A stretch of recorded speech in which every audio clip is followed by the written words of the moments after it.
Πήγαινες γυρεύοντας. Α, τώρα αισθάνομαι καλύτερα. Αχ, αλλά έχω μια κούραση. Τι κούραση είναι αυτή.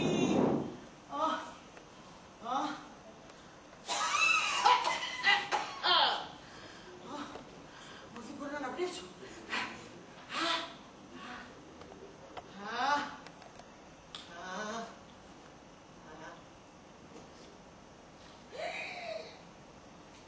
Συμφορά.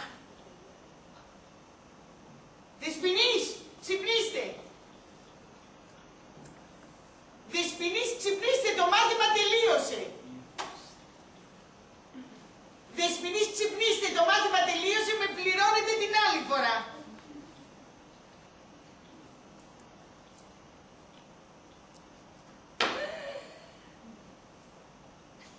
Πέθανε. Εγώ τη σκότωσα. Εγώ τη σκότωσα με το μαχαίρι μου.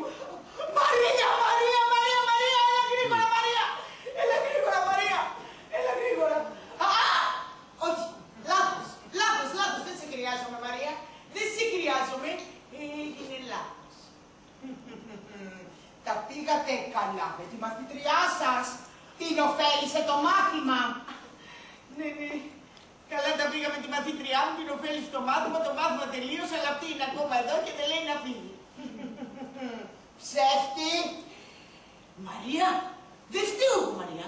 Σου τορκίζομαι, δεν φταίω εγώ. Τότε ποιος? Εγώ. Ξέρω εγώ. Ίσως. Ή μήπως η γάτα. Ξέρω. Ίσως. Μ' αυτήν εδώ φτάσαμε τις 40. Κάθε μέρα ίδια ιστορία. Κάθε μέρα. Σαν δεν τρέπεστε λίγο στην ηλικία σας. Μ' αυτά και μ' αυτά θα αρρωστήσετε. Χώρια μου δεν θα βρίσκετε μια μαθήτριες.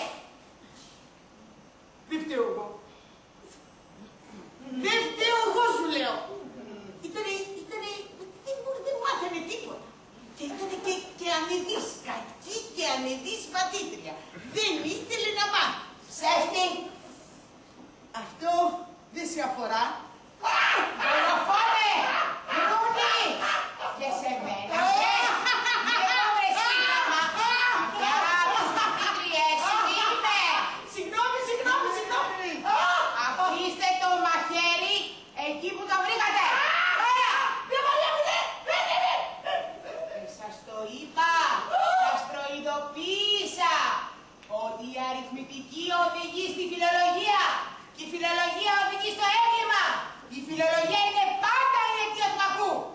Δεν το κατάλαβα, Μαρία μου. Νόμιζα ότι έλεγες ότι είναι η αιτία του καλού. Του καλού. Ποιον του καλού? Είναι του καλού της επιστήμης, της γνώσης. Του καλού.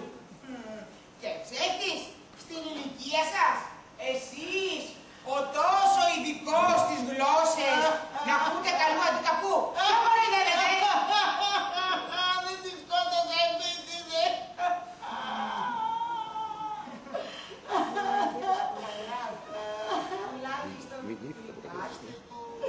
Ναι, Μαρία μου, λυπάμαι που στορκίζομαι. Καλά, το δέχομαι. Και ξέρω ότι κατά βάθος δεν είστε κακό παιδί.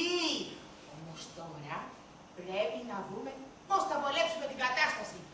Όμως δεν πρέπει να το ξανακάνετε, γιατί με αυτά και με αυτά θα πάθει η καρδιά σας και θα έχουμε καρδιακά επεισόδια. Όχι, Μαρία μου, στορκίζομαι, Μαρία μου, καλό μου κορίτσι, Μαρία μου. Και τώρα τι θα κάνουμε, βρε Μαρία? Ναι, τι θα κάνουμε, Πρέπει να σκεφτούμε πολύ σοβαρά τι θα κάνουμε. Τι θα κάνουμε? Θα τις θάψουμε μαζί με τις άλλες 39. 40 φέρετρα. Θα ειδοποιήσω και το γραφείο κηδείων. Θα ειδοποιήσω βέβαια και τον εραστή μου, τον πατέρα Εφραίμ, όχι Τιμόθεο μάλλον. Θα παραγγείλουμε και τα στεφάνια. Ναι, Μαρία μου, σε ευχαριστώ πάρα πολύ, Μαρία μου, καλό μου, πιστεύω μου, κορίτσι Μαρία μου. Αλλά, τώρα που το σκέφτομαι, δεν χρειάζεται κανονικός παπάς. Γιατί, κι εσείς, όταν χρειάζεται είστε λιγάκι παπάς. Μαρία μου, καλά, να κάνω εγώ τον παπά. Αλλά σε παρακαλώ, να μην είναι ακριβά τα στέφανα, γιατί αυτή η μικρή δεν μου πλήρωσε το μάθημα.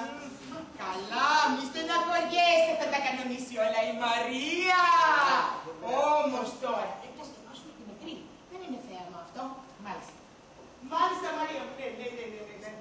Αυτό εδώ κάνει το μαύρο. Κάνει. Μπράβο. Ωραία, κάτσε να τη σκεπάσω. Εκόβει νεκρό.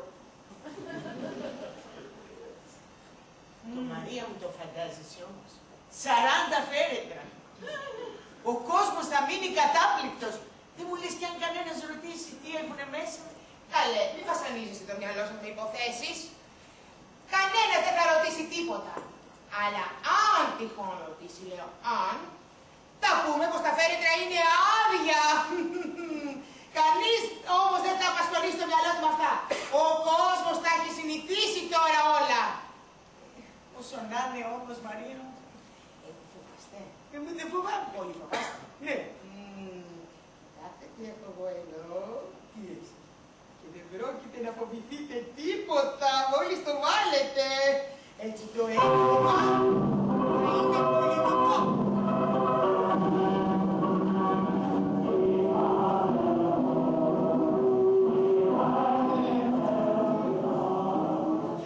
Μπράβο, Μαρία μου, σε ευχαριστώ πάρα πολύ. Με αυτό εδώ αισθάνομαι καλύτερα. Αλλά σε ευχαριστώ πολύ. Καλό μου πάρα πολύ, κύριε. Λοιπόν, πάμε τώρα. Πάμε. Προσέξτε, μην τη χτυπήσουμε κάπου και πονέσει.